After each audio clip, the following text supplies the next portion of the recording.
The Maculan by Thomas Alexander. Chapter 1. It began with the Dredge era, a century where Maculans were legally classified as larvae, biological children with no right to property. They were the city's living scrub brushes, clearing the clotted veins of a rising civilization. Imagine being the filter in a swimming pool, but the pool is a city, and the water is full of industrial rot. That was us. We were the only ones who could breathe the sludge, so they put us in the pipes and told us we were lucky to have a job. Basically, they used our lungs to build their towers, then forgot we existed until the toilets backed up. Then came the Guild Strike of '62, led by a revolutionary named Maculan. He didn't use guns. He used the valves. He threatened to turn the upper city into a sewer. That was the great metamorphosis. We traded our chains for scarves. We started passing. By the 90s, we had parser tech, creams to thicken our skin and surgeries to tuck our gills. It was a race to see who could look the most like a frog. But nature doesn't like a vacuum, and it doesn't like a lie. The humidity crisis of 2015 melted the mask, leading to the Reservoir Accord and the current era of the pity trap. Now we have the fragility bill. They don't call us larvae anymore. They call us inherently vulnerable. They've traded the whip for a wellness award. Basically, they realized they couldn't kill us, so they decided to protect us into an early grave. They've suffocated us with kindness. Surface Runner 44 hummed through the transit tunnels, a pressurized white plastic tomb. Overhead, the misting nozzles gave a rhythmic hiss-click, releasing a fine spray of fresh lily every 90 seconds. Log, Surface Runner 44, humidity 82%. Temperature, 72 degrees Fahrenheit. Silas's translation, room temp for a houseplant, a warm, wet blanket that never lets you cool down. It's the smell of a swamp that's been bleached to death. Kyle, an adolescent tree frog, shifted in the passenger seat. He was a child of the Accord, full of performative empathy. He wanted Silas to see him as more than a trainee. He wanted to be down. Silas, did you see the new Vapor Tech ad? Kyle asked. I mean, obviously it's corporate trash, right? Total establishment play. But the microsensors, they're supposed to adjust to your ancestral stress. I was thinking of putting in for a gear upgrade, just to, optimize for the struggle.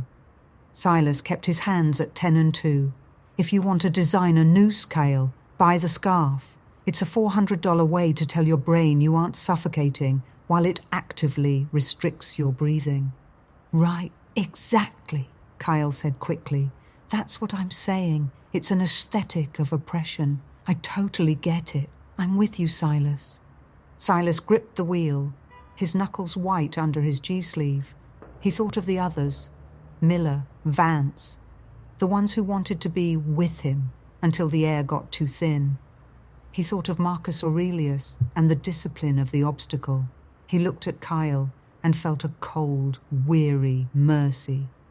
Believe what you want to believe, kid. I'm not here to take away your last few freedoms. What freedoms? Kyle asked, confused.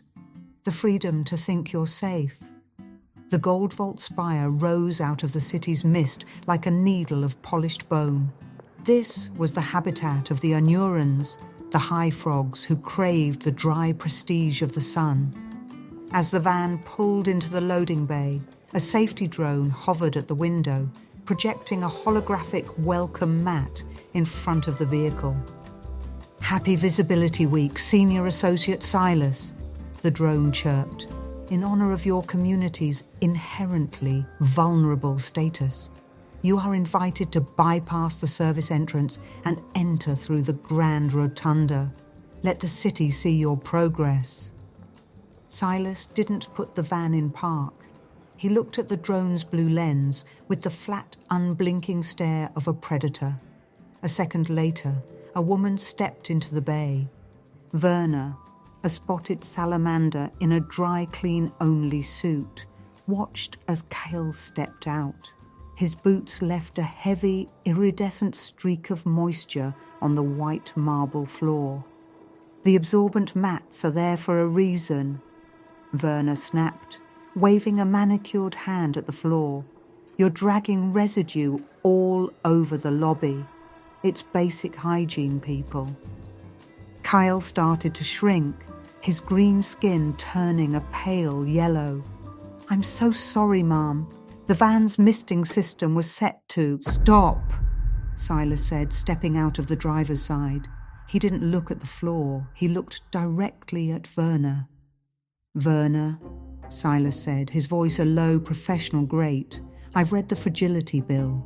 Section 4, paragraph 9. It states that vulnerable citizens have a guaranteed right to hydrated dignity. That residue is deionized water, a biological necessity for our skin integrity." He took a step closer, towering over her. "Forcing my associate to apologize for a natural physiological function is a direct violation of the Reservoir Accord.